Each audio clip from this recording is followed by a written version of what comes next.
Et je vais revenir dans cette vidéo sur les films que j'ai vus le mois dernier, comme d'habitude. Qu'est-ce qui était immanquable? Qu'est-ce qui ne sera plus mémorable dans quelques mois? C'est ce qu'on va voir dans cette vidéo, avec mes petites analyses, mon avis sur tout ça. N'hésitez pas à vous abonner, à commenter. C'est l'occasion pour moi de vous parler des films que j'avais pu noter dans la vidéo sortie du mois, qui maintenant sont des vidéos qui sont en shorts et que je vais essayer donc de publier régulièrement. D'ailleurs, je vous remercie de l'accueil que vous avez fait pour ces toutes petites vidéos. Ça montre qu'il y a toujours un intérêt pour les films qui sortent en salle et ça fait plaisir. Et sur ce, on passe sur le premier film que j'ai pas vu au mois de février, mais comme il était noté comme des films de février, bon bah je l'ai mis quand même dans cette liste.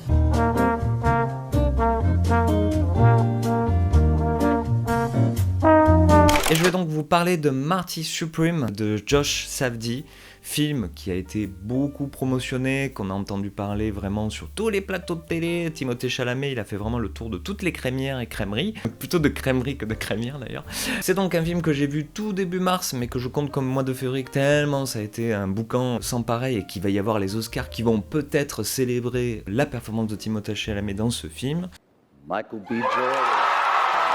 Et donc je vais essayer de pas énormément m'étendre sur ce film, puisque qui dit film extrêmement plébiscité, ça veut dire film extrêmement commenté. Vous pourrez trouver un avis absolument sur tous les podcasts ciné qui existent en France et Navarre. Donc je vais essayer de pas répéter les choses que les uns et les autres ont pu dire, en essayant d'être le plus simple et de me dire, bon, pourquoi on allait voir ce film-là ?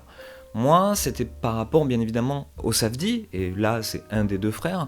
Je vais pas revenir sur toute leur filmographie, mais disons que c'est des cinéastes qui, pour la première fois, font leur film en solo, et donc c'est intéressant de voir s'ils perpétuent leur style, s'ils arrivent à transcender même certains de leurs thèmes. Force est de constater que dans ce Marty Supreme, on est complètement dans la suite logique de ce qu'ils ont pu faire auparavant, et donc ce qu'il a pu faire auparavant, Josh Safdie. Nous nous retrouvons avec notamment une histoire qui est écrite de façon similaire à leur précédent, Uncut James, avec un personnage qui est en course perpétuelle pour essayer de choper de l'argent, pour pouvoir aboutir à un espèce de rêve, fantasme, enfin en tout cas son objectif qui s'est donné et qui, en l'occurrence dans Marty Supreme, celui d'un pongiste qui essaye d'avoir assez de fric pour aller prendre sa revanche sur la personne qui l'a battu en finale lors du dernier tournoi et qui, cette fois-ci, va se retrouver dans le mondial de ping-pong au Japon, donc ça coûte un petit peu d'argent pour y aller. Or, c'est un gars qui vient de la classe populaire, qui vient des quartiers populaires du Bronx, je crois, dans les années 50 à New York. Donc globalement, le film se tourne sur ce truc-là, 2h30 quasiment de « je cherche de l'argent, ah j'en ai, ah on m'en repique, ah je vais faire ce truc-là pour essayer d'en choper, ah c'était une mauvaise idée, ah il y a Rossa qui me prend dans la gueule ». Globalement, c'est un peu ça. Et pour ma part, qui donc suivait un peu la filmographie de ses frères réalisateurs, bah, il n'y avait rien de nouveau sous le soleil, et je dirais même qu'il y a une sorte de saveur qui s'est étiolée, en quelque sorte, dans ce film-là, puisque je trouve que c'est un peu trop mécanique, que c'est un film qui est trop, au bout d'un certain temps, dans une rengaine et une logique que l'on comprend assez rapidement en tant que spectateur. Oui, la mécanique de la mise en scène de Josh Safdie là-dedans, c'est de mettre tout ça en place pour une réplique, une image qui sera à la toute fin et qui doit, entre guillemets, faire acte de catharsis pour le personnage et pour le spectateur. Tout le reste du film, elle est un peu sur un seul mode, et c'est ça qui est un peu ennuyeux, c'est-à-dire que la mise en scène ne colle à la peau du personnage principal, de Marty, et ce n'est que ça, c'est-à-dire que il y a quand même un sentiment de vase clos complètement dans ce film où, bien que ça se passe dans les années 50, bien qu'il y a quand même 3 tonnes de personnages qui gravitent autour de celui-ci, bah, c'est un film vraiment égoïste, comme l'est le personnage, mais au bout d'un moment, ça crée un sentiment un peu de pauvreté en fait dans le film.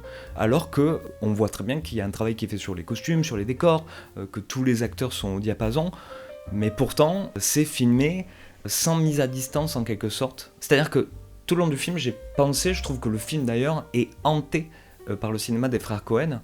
Le personnage de Marty, ce n'est qu'un ersatz de Llewyn Davis dans Inside Llewyn Davis, ou même le personnage de Serious Man, qui est un personnage beaucoup plus positif, mais à qui il lui arrive que des emmerdes, mais aussi Arizona Junior. On a de ça un petit peu dans Marty Supreme et dans la manière dont le scénario est articulé, et même la manière dont Timothée Chalamet le joue. Il y a une espèce de repoussoir et en même temps de charme qui s'opère dans la façon dont il joue sa partition. Mais c'est hanté par les frères Coen, mais n'a pas l'audace et même la réflexion de la mise en scène d'un Joel Coen, à savoir de parfois, je sais pas, aérer un peu la mise en scène, prendre du recul, prendre une distance presque philosophique sur ce qu'on est en train de voir, sur la petite histoire un peu absurde qu'on est en train de voir, qui, du coup, te donne un élément supplémentaire qui fait que t'es en train de regarder du cinéma, quoi, entre guillemets, et pas une série ou un trend de TikTok, quoi. Parce qu'il y a un peu de ça, c'est certes le truc des Safdie,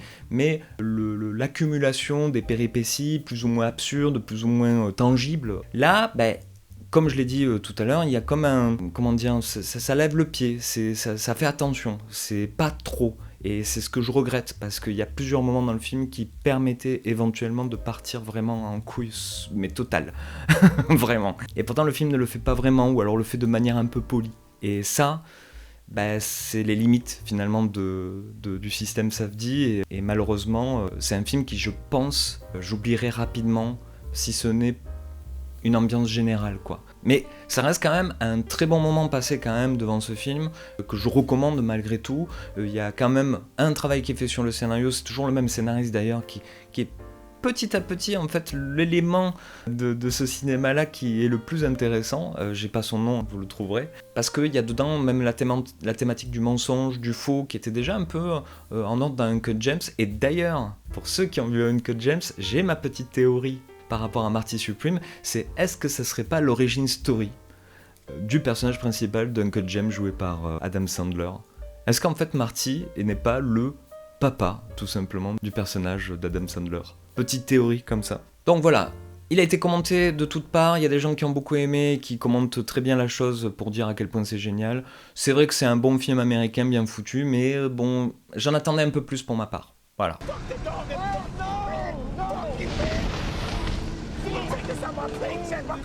Je vous l'avais dit durant ma vidéo qui recensait les sorties de ce mois de février que le film que j'attendais le plus, c'était celui-là, The Mastermind de Kelly Reichardt. Kelly Reichardt, comme je l'avais dit déjà dans cette vidéo, est une cinéaste dont j'ai vu tous les films, qui est immensément intéressante et je trouve importante. Toutes les thématiques qu'elle aborde sont, je trouve, très personnelles et toujours les mêmes, ce qui fait donc d'elle une autrice dont on suit le fil de réflexion de film en film. Et donc, très intéressant de voir le nouveau film, The Mastermind, qui raconte en fait l'histoire d'un gars en plein milieu, je sais même plus où c'est que ça se passe. Ça devrait se passer dans l'Oregon, parce que ça se passe toujours dans l'Oregon, dans les films de Kelly Reichardt. On suit un type, joué par Josh O'Connor, qui est un père de famille, un peu plan-plan, qui n'a pas d'emploi, qui vient un peu d'une famille bourgeoise, puisqu'il est le fils du juge de la ville, qui tout d'un coup, pour un peu mettre du piment dans son quotidien un peu morne comme ça, décide de faire un braquage, et le braquage du musée de sa petite ville, en essayant de braquer 3 tableaux, je crois que c'est ça, 3 tableaux, avec l'aide de comparses triés sur le tas, on va dire. Ça, c'est la première moitié du film, on voit comment il commence à avoir envie de braquer ce musée, comment il va mettre en place son plan, et puis comment il va être exécuté. Donc on est totalement dans le film de braquage classique, mais à 2-3 exceptions près, c'est que 1, donc c'est que la moitié du film, et 2, c'est extrêmement lent. Donc moi j'avais proposé aux gens qui n'avaient pas jamais vu de film de Kelly Reichardt de s'empresser d'aller le voir au cinéma pour avoir l'expérience d'un film de Kelly Reichardt et puis après voir si on continue. Là je dois avouer qu'il y a un côté très radical dans son côté slow movie, parce que c'est un peu, ça j'ai oublié de le signaler, la prêtresse de ce genre qui est né un peu d'internet, qui s'appelle le slow movie, qui est un peu différent du film de contemplation, qui sont ces films qui prennent le temps. L'exemple le plus parfait c'est Perfect Days récemment, qui est un film que j'ai adoré énormément, mais que je savais pas qu'il allait devenir une espèce de trend comme ça chez toute une génération, on va dire. Dans Mastermind, il y a ce côté outrageusement lent. Et c'est pas pour rien, c'est que il y a derrière ce film un petit indice qui est mis dès le générique, au tout début donc, c'est que c'est le regard d'une femme d'aujourd'hui sur un homme des années 70. En quelque sorte, il y a tout l'inverse de Marty Supreme, un commentaire un peu ironique et en même temps un peu empathique de ces héros qui ont créé en quelque sorte la figure du l'anti-héros dans le nouvel Hollywood. Donc c'est un commentaire un peu cinéphile finalement qu'il y a là-dedans, mais pas que. C'est aussi un film qui est en creux comme ça, beaucoup plus chargé en politique qu'il n'y paraît. Et donc ce qui peut être difficile à appréhender dans ce film The Mastermind, c'est qu'on suit un loser, clairement, et qu'elle ne fait pas semblant de le rendre plus magnifique qu'il n'est.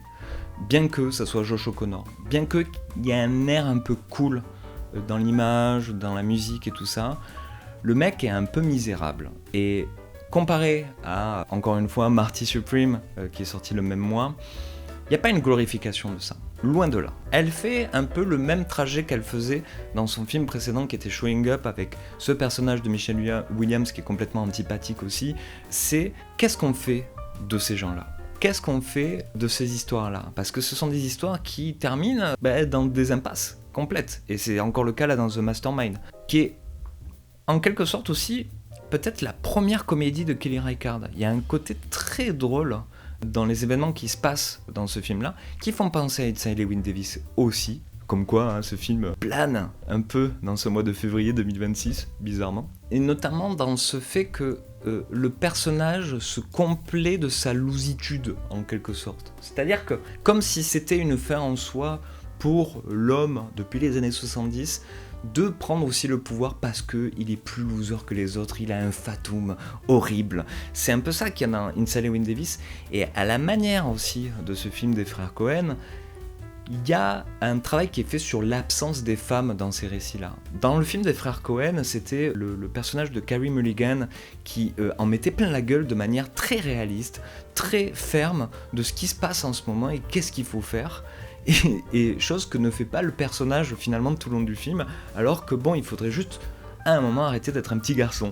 Il y a un petit peu ça dans The Mastermind, mais de manière encore plus en creux, et qui donc est un discours, un portrait de ce qu'était aussi être une femme dans les années 70 et peut-être jusqu'à aujourd'hui, va savoir. Bon, tout ça c'est l'analyse que je peux en faire, pareil il y a plein de podcasts qui en parlent, un peu moins que pour le film de Josh Safdie, mais il y en a quand même beaucoup qui ont noté cette sortie-là. D'ailleurs, je ne regrette pas d'avoir dit aux newbies de la filmographie de Kelly Reichardt d'aller le voir au cinéma, parce que il y a un truc qui m'a choqué personnellement, c'est j'avais un peu peur en fait en regardant la bande-annonce et l'affiche affreuse qu'a fait la distribution française. Elle est affreuse cette affiche, elle donne pas du tout envie.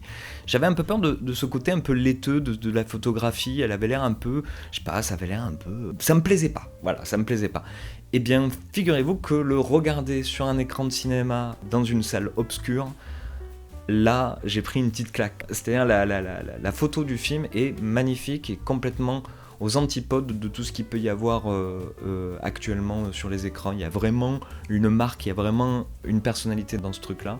Et c'est beaucoup plus beau que laisser l'entendre la bande-annonce sur mon ordinateur, quoi. Donc voilà, moi je pourrais parler longuement de ce film-là et des films de Kelly Reichardt en général. J'ai trouvé qu'il y avait un jeu de piste assez marrant aussi dans le film par rapport à l'art, l'argent et la masculinité, parce que d'ailleurs le personnage principal, son nom de famille si je me souviens bien, c'est un truc genre Mooney, genre comme monnaie mais avec un double O comme Moon, donc genre un personnage qui est dans la lune mais qui a besoin d'argent, enfin voilà.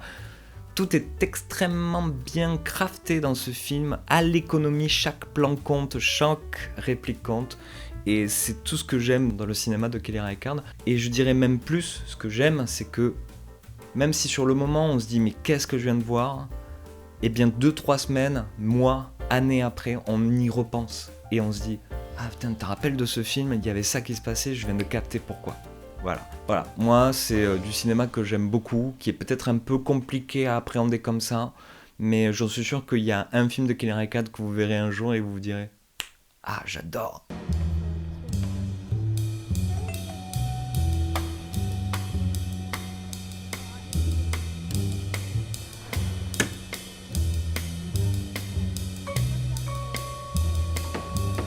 Et très rapidement, je vais revenir sur un film que j'ai revu pour la 14 millième fois et qui est en relation avec Mastermind de Killer Reichardt, puisque j'ai revu Ocean Eleven de Steven Soderbergh, film extrêmement populaire encore aujourd'hui, qui j'avais une petite curiosité en fait à voir si ça marchait encore en fait en quelque sorte, et notamment par rapport à la photographie.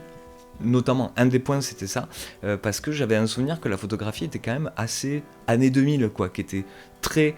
Tiens, on a trouvé l'étalonnage numérique, on va foutre du rouge, du bleu, on va péter les blancs.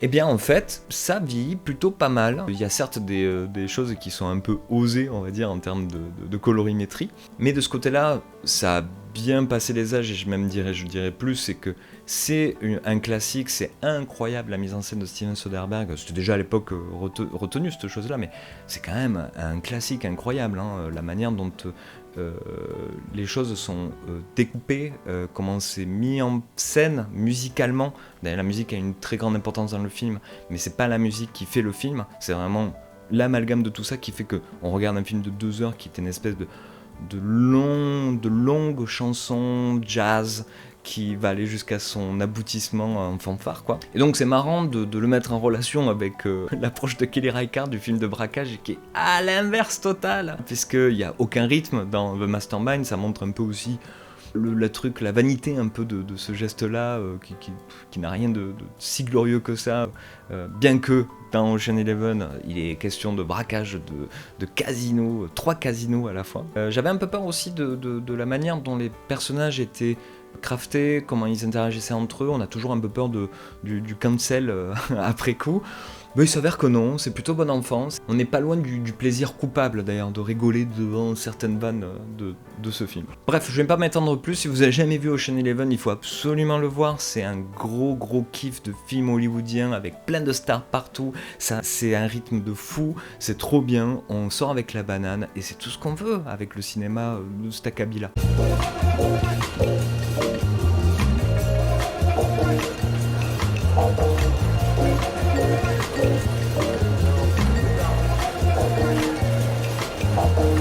Et le gros film Popcorn qu'il y a eu durant le mois de février, celui où il y avait énormément de monde dans la salle dans laquelle j'ai été le voir, c'était quasiment complet, c'est Send Help de Sam Raimi. Sam Raimi retrouvé, grand réalisateur que j'aime par-dessus tout, comme tous les gens qui connaissent un peu Sam Raimi, qui est donc le réalisateur des Evil Dead, mais aussi des Spider-Man. Donc il a touché 2 générations de manière tonitruante dans sa carrière, ce qui est quand même pas mal à mettre sur son CV. Mais depuis, il était un peu perdu. Le dernier film qu'il avait réalisé, on ne sait même pas s'il a vraiment réalisé, en tout cas qu'il avait signé, c'était le Doctor Strange 2 pour Marvel, qui était un peu catastrophique. J'ai un souvenir très vaporeux de ce film, très vaporeux. Et donc on n'en attendait plus beaucoup de Sam Raimi, jusqu'à qu'il y ait ce projet qui soit annoncé, où on se dise, bon, le pitch a l'air sympa, hein. S'il retrouve un peu la foi, ça peut être sympa. Et bien c'est bien plus que ça, c'est vraiment une bonne surprise, ce Send Help, puisque on suit une employée de bureau qui est complètement cringe, qui est complètement associable, en tout cas en marge des codes de la société. Étant une femme, elle a déjà aucun attrait, on va dire, sexy, charmant aux yeux des hommes, mais aussi des autres femmes.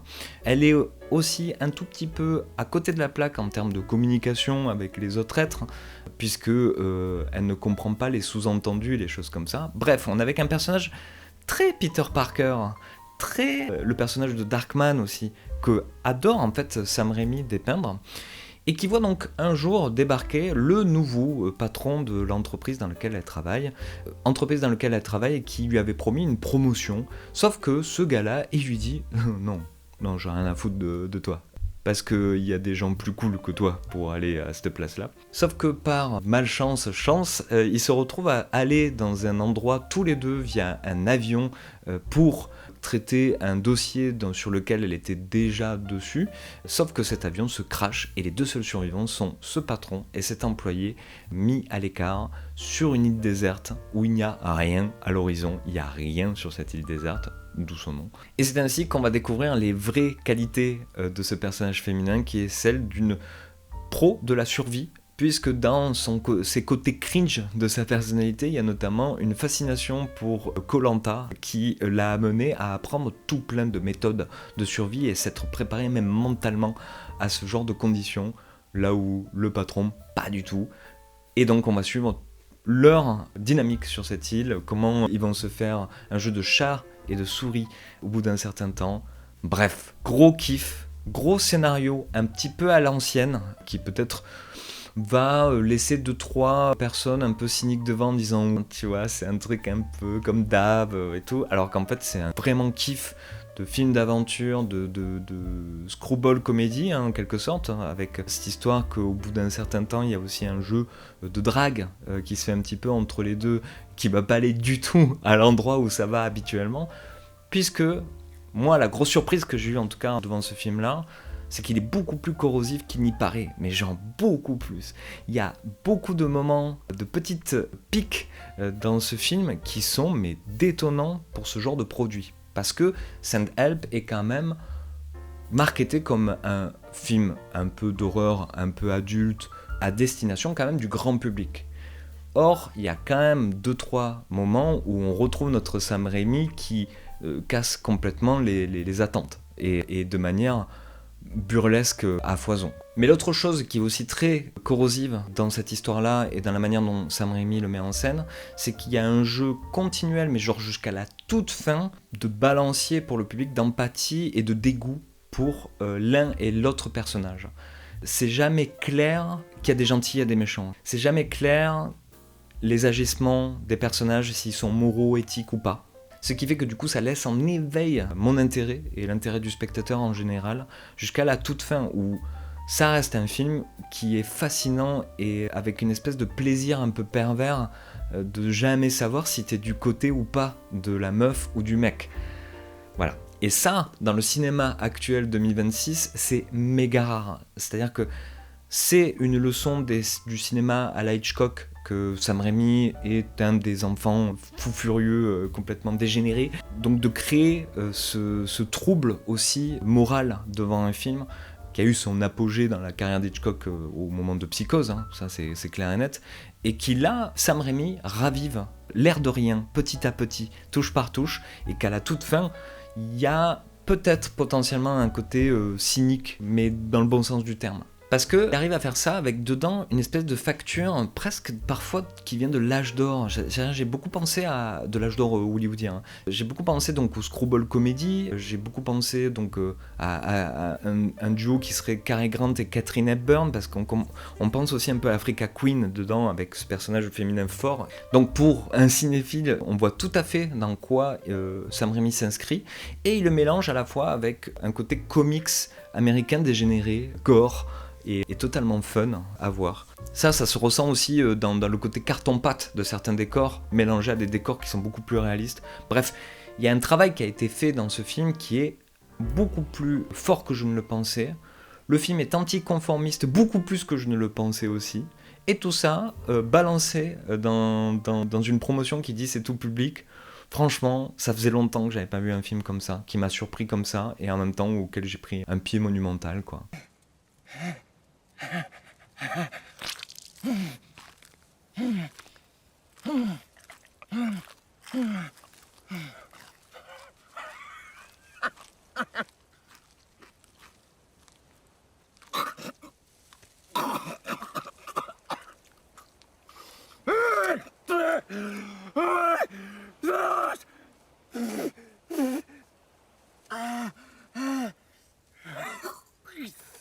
La petite anecdote autour du film dont je vais vous parler, c'est que aux États-Unis, il est sorti en face de Send Help de Sam Raimi, qui a été marketé comme la grosse sortie de cette semaine-là aux États-Unis, et par complètement surprise de l'industrie hollywoodienne, c'est ce film-là qui a fait un carton monumental.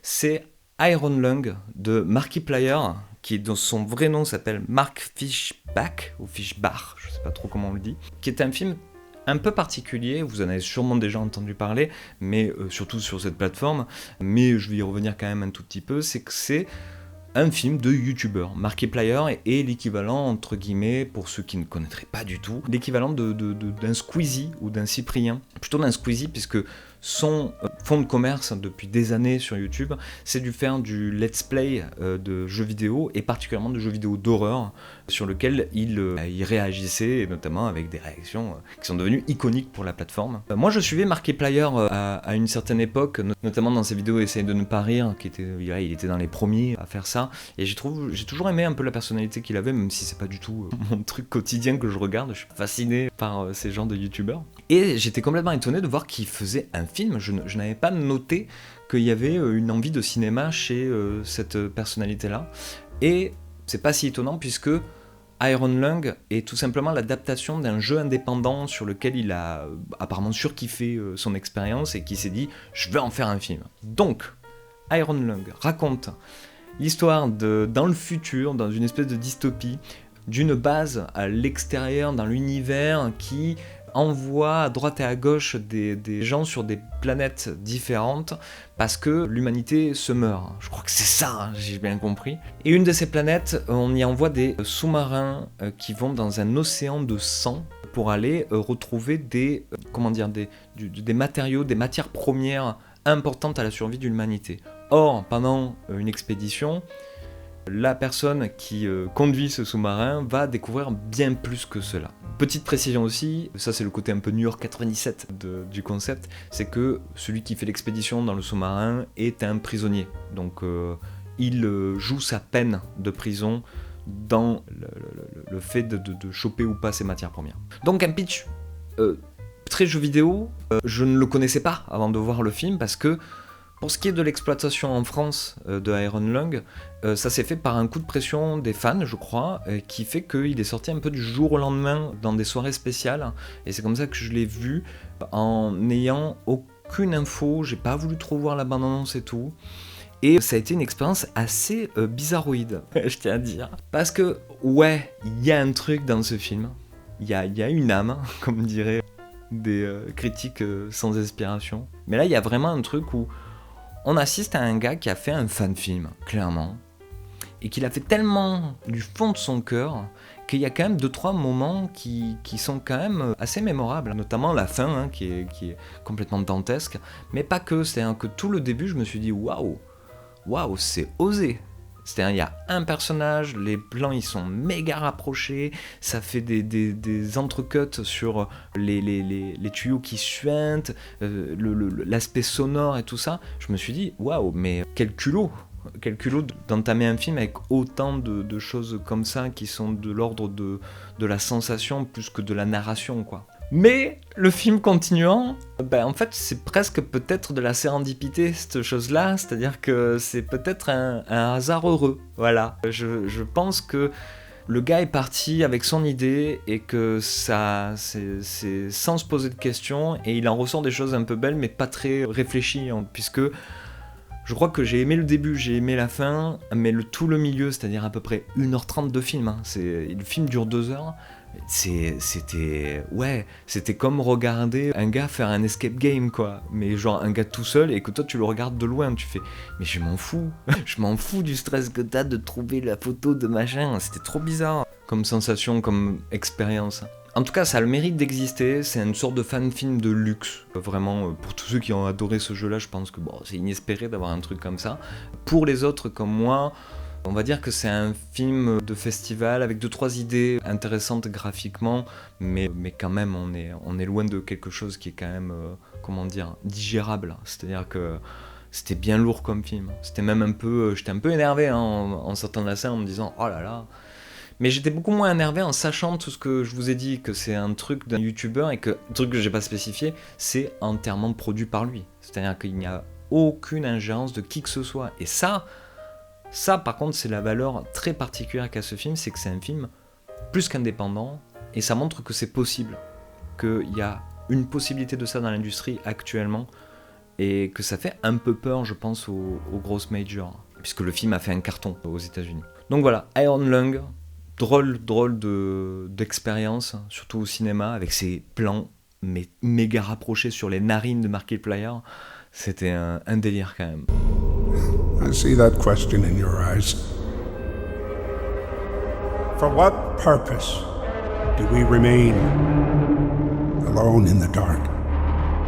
En février est sorti enfin le nouveau film de Park Chan-wook qui s'appelle Aucun autre choix, qui est un remake, comme j'ai pu vous le dire dans la vidéo des sorties du mois de février, un remake du couperet de Costa Gavras. Costa Gavras qui est d'ailleurs remercié à la fin du film, puisque je crois qu'un de ses fils produit ce Park Chan-wook. Bref, ce film, je l'attendais pour Park Chan-wook, qui est un cinéaste que j'aime beaucoup, qui un coup peut faire un film chef-d'œuvre comme Mademoiselle, un coup peut faire un film un peu moins intéressant, comme son dernier film, le Decision to Live, je l'avais un peu moins apprécié que le reste de sa filmographie.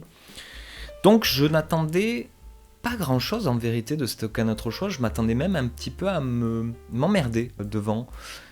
Et en fait, ça a été une agréable surprise, c'est un de mes coups de cœur de ce mois-ci et peut-être de l'année, parce que il y a tout ce que j'aime chez Park Chan-wook et au cinéma même en général qui est en action dans ce film, c'est-à-dire qu'il y a premièrement une mise en scène mais d'une générosité, il y a à picorer dans ce film et ça va tellement loin qu'il y a même des moments où il nous submerge l'idée de mise en scène et où il n'y a plus même d'attachement au réalisme là-dedans, on est vraiment dans une appréciation plastique du cinéma. Et ça, c'est un truc qui, dans les grandes heures de Park Chan-wook, il arrive à faire et qui, moi, m'espante complètement. C'est d'arriver à amener le spectateur à sortir de son attrait à la narration pour partir dans juste l'appréciation du cinéma presque expressionniste ou comme du Dziga Vertov, quoi, des trucs, ou du Lynch récemment. Donc ça c'est vraiment la chose qui est notable en premier lieu et qui peut être aussi clivante, c'est-à-dire qu'on peut sortir de ce film-là assez fatigué et assez peut-être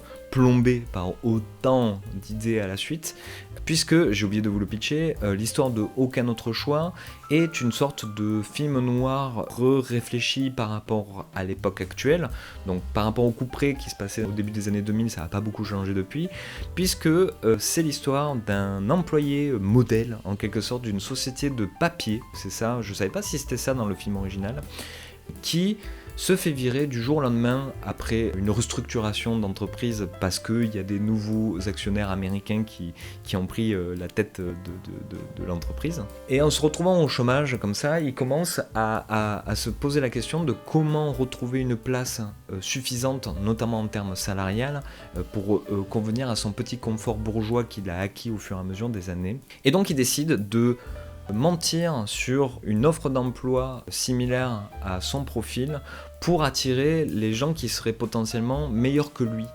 dans cet emploi-là et de tout simplement les éliminer, mais littéralement, avant de lui postuler pour une entreprise et donc être le seul capable à faire ça puisque les autres ils n'existent plus. Donc nous suivons dans ce film-là un petit jeu de dupes comme ça, très cynique, très horrible moralement par moments, mais aussi fortement drôle parce qu'il y a des moments vraiment très drôles dans le film qui sont pas des trucs de drôlerie physiologique où on se tape la main sur la cuisse, mais des trucs qui nous font rire intellectuellement, on va dire. Mais je le qualifierais pas comme certaines critiques comme une comédie, vraiment loin de là, parce que je trouve que c'est avant tout, et c'est un peu le thème du mois, hein, j'ai l'impression, c'est vraiment une étude de caractère, de personnage.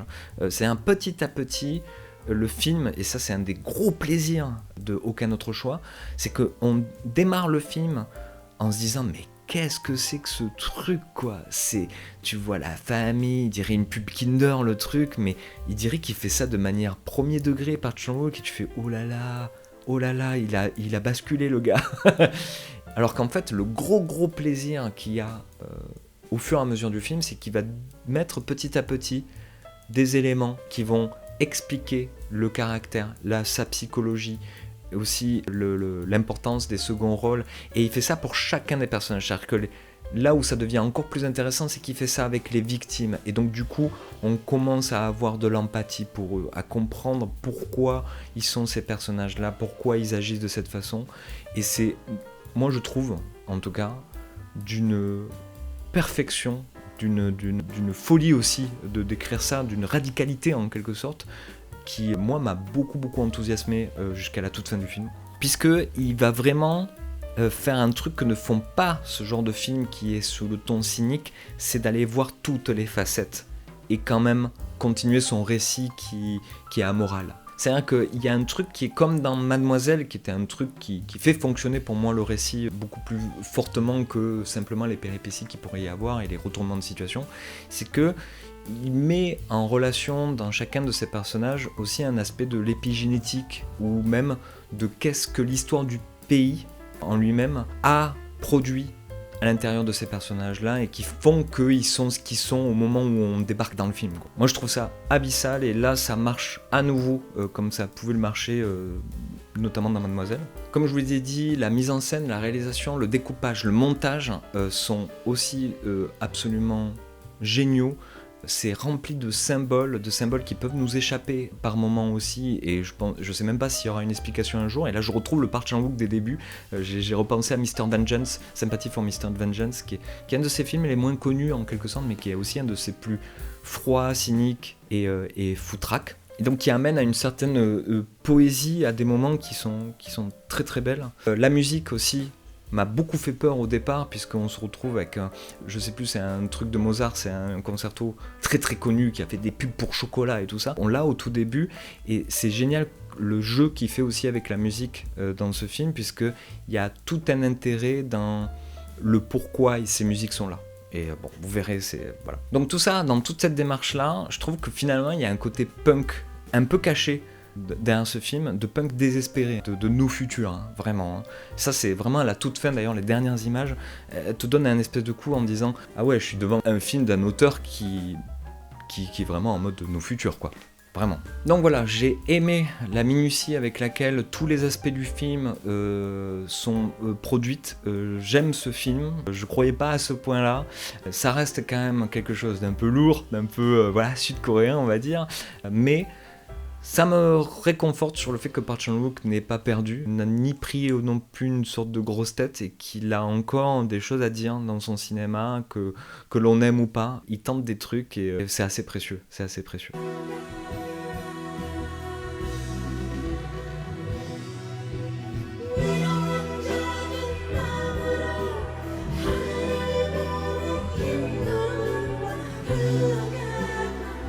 Très rapidement, je vais vous parler d'un documentaire plutôt télé que j'ai vu durant ce mois de février. C'est un peu ça le jeu, hein, c'est de dire vraiment tout ce que j'ai vu, puisque c'est un documentaire sur Bowie, sur David Bowie bien sûr, qui s'appelle Le Dernier Acte, qui était dispo sur Arte, je sais pas s'il est encore dispo sur la chaîne de Arte YouTube, et qui donc promet une sorte de documentaire sur le dernier album de Bowie et de faire un peu des allers-retours avec le passé pour voir qu'est-ce qui a nourri finalement ce dernier effort, parce que c'est vraiment un effort qu'a fait David Bowie avec cet album qui est sorti, je le rappelle, 2 jours avant sa mort. C'est-à-dire que vraiment, il a enregistré cet album en agonisant, quoi, clairement. Eh bien, ce documentaire est très mauvais. C'est comme tous ces documentaires de musique avec des talking heads, et je parle pas du groupe. Non, c'est-à-dire que le documentaire n'est constitué que de gens qui parlent face caméra, et ça revient sur toute la carrière de Bowie. En fait, c'est un espèce de prétexte pour faire un documentaire mal foutu, mal informé sur toute la vie de Bowie et aussi sa carrière artistique. Donc ça prend des autoroutes de sens par rapport à ce qu'il a pu faire qui parfois sont un peu gênants. Et qui plus est, la promesse de départ n'est pas du tout remplie, puisque le making-of, on va dire, du dernier album ne constitue que peut-être 10 minutes sur ce documentaire qui dure 1h50, quoi. Donc voilà, si vous êtes fan de Bowie, peut-être comme moi, vous allez quand même le regarder jusqu'au bout, parce qu'il y a 2-3 images qu'on a peu vues, on va dire, des archives du grand David. Mais pour le reste, regardez d'autres choses, et surtout écoutez la musique de David Bowie, et puis vous faites pas chier avec ce documentaire, qui est une sorte de truc à la gloire de Bowie, mais qui est quand même mal fait, qui a quand même beaucoup de soucis, quoi, dans ce qu'il veut raconter. Donc David Bowie Forever, David Bowie Le Dernier Acte, documentaire à la con sur Arte, non, for never. Après la sortie du 2e album de Tin Machine, on s'est mis à porter des costumes sans col, aux couleurs vives. J'appelais ça des costumes de proxénètes venus de Vulcain. On aurait dit qu'on sortait tout droit de Star Trek. Et je vais finir avec un film que j'adore par-dessus tout, qui est Le Jour des Morts-Vivants de George Romero. Le 3e film de la trilogie des Morts-Vivants, qui a commencé avec le départ de tous les films de Morts-Vivants et autres séries de Morts-Vivants, qui est La Nuit des Morts-Vivants de George Romero, The Night of the Living Dead, dans son titre original. Puis, qui a enchaîné sur Zombie, film exceptionnel aussi que j'aime par-dessus tout. Mais je crois que des trois, bah après c'est cyclique, hein, c'est parce que je l'ai revu récemment, je crois que Le Jour des Morts Vivants est vraiment mon préféré, The Day of the Dead, dans le titre original. Le pitch de départ est assez simple, c'est après l'épidémie de zombies qui a atteint le monde entier apparemment, on retrouve une petite faction d'humains qui se sont cachés dans un bunker dans le sous-sol, donc dans les entrailles de la Terre, et ces humains sont constitués de trois typologies différentes. Il y a les civils qui sont représenté par un pilote d'hélicoptère et d'un génie en électrique en quelque sorte, et de scientifiques et de militaires. Je dis c'est très important de nommer le truc comme ça, enfin je sais pas si c'est pitché comme ça habituellement, parce que c'est ce qui va se jouer dans la première partie en tout cas du film, c'est comment la tension qu'il y a entre les trois vision de ce qu'ils sont en train de vivre. C'est-à-dire comment on va survivre au fait qu'on est envahi de zombies autour de nous qui veulent nous bouffer coûte que coûte. Il y a l'aspect militaire, il y a l'aspect scientifique et l'aspect civil. Voilà. Donc comme toujours chez George Romero, ce n'est pas simplement un film de zombies, c'est aussi une analyse de l'humanité, de la société, de la politique. Et c'est, je crois, ce que j'adore le plus dans ce film-là, c'est à quel point, encore aujourd'hui, ça perturbe ce qui se passe. Alors, on est dans du cinéma d'exploitation, on est dans du jeu outrancier, qui sont d'ailleurs des choses qui m'ont fait plaisir à revoir. Les deux militaires débiles qui balancent toujours des vannes, c'est tellement... On n'a plus ça, des seconds couteaux comme ça, complètement fucked up, ça fait tellement plaisir à voir. Mais aussi... Trigger Warning, c'est peut-être le film le plus gore de la trilogie, c'est extrêmement gore, c'est pas tout le monde qui peut apprécier les effets spéciaux de Tom Savini sur ce métrage, en ne voyant juste qu'une boucherie beaucoup trop réaliste. Mais pourtant, ça a été pareil, une petite révolution que ce film-là, je pense, à l'époque, puisque je crois que jamais n'a été vu des effets qui ont été faits pour ce film. En fait, j'en pense à un en particulier qui a été fait 1000 fois après. C'est ce fameux truc des zombies qui viennent trifouiller dans le corps d'une victime et d'enlever les entrailles et tout.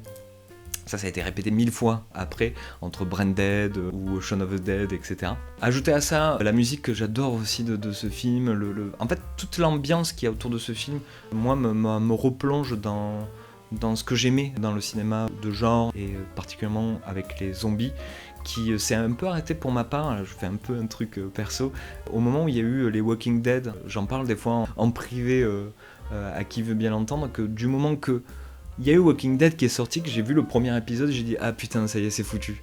C'est-à-dire que ça a repris absolument tout ce que je glanais à droite et à gauche en VHS ou tard dans la nuit sur les chaînes un peu obscures de films qui concernaient les morts vivants et qui parfois étaient des chefs-d'œuvre complètement passés sous l'as, comme Le Jour des Morts Vivants, qui était un film extrêmement culte, que j'ai revu dans ma copie DVD 4/3, parce que il y a eu des années et des années où ce film était introuvable, d'avoir une copie un peu potable, et ça fait que je l'ai revu encore de manière un peu dégueulasse, là où il y a eu une remasterisation récente apparemment qui est très cool, mais je sais pas, ça fait partie aussi du plaisir de ce film. Donc voilà, Le Jour des Morts Vivants de George Romero. D'ailleurs, petite anecdote, enfin un petit truc que vous noterez, au tout début du film, il y a une séquence mémorable où nos personnages vont dans une ville infestée de zombies pour éclairer, comment dire, ils y vont en éclaireur, hein, pardon, excusez-moi, c'est la fin de la vidéo, je deviens fou.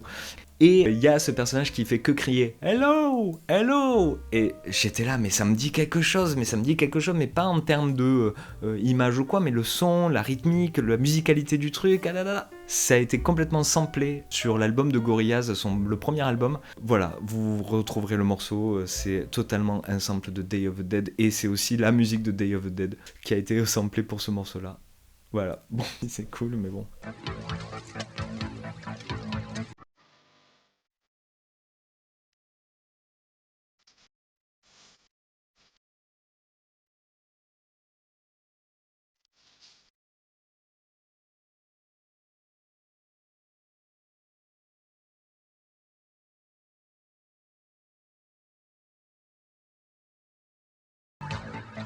Et voilà, c'est la fin de cette vidéo où je vous ai parlé donc de tous ces grands films qui sont sortis au mois de février, parce que vraiment là, ça a été quand même robuste. Même Marty Supreme que j'ai un peu moins aimé, et c'est quand même un sacré truc à voir au cinéma, même si moi je l'ai pas vu au cinéma en vérité, mais moi il faut pas le dire. Merci de continuer à me suivre, à liker et à commenter ces vidéos-là. Je suis assez étonné de l'ampleur que prend les petites shorts, les petites vidéos shorts que je fais pour les sorties, qui me font me demander si je dois reformuler peut-être ces vidéos-là aussi de bilan où je fais des analyses, même si j'aime bien prendre un peu mon temps. D'ailleurs, si je devrais être un peu plus transparent sur mes réflexions par rapport à ça, au bilan du mois, je me demande depuis un certain temps si je devrais pas le faire en live et ensuite vous le proposer en VOD, parce que souvent je pars dans des analyses que je coupe un peu, que j'ose pas aller beaucoup plus loin parce que ça ferait une vidéo beaucoup trop longue et puis pour moi ça devient un exercice un peu compliqué à faire aussi. Donc n'hésitez pas à dire en commentaire si vous êtes arrivé jusqu'à la fin de cette vidéo, que vous êtes donc du coup l'un ou l'une des personnes qui me suivent vraiment de manière assidue, si faire un live serait cool, c'est-à-dire un live que je ferai sur YouTube, hein. Peut-être sur YouTube et Twitch en même temps, parce que j'ai une chaîne Twitch. Donc voilà, on se retrouve le mois prochain pour les films que j'ai vus au mois de mars. Et sur ce, je vous dis ciao Internet. Petit regard de lover.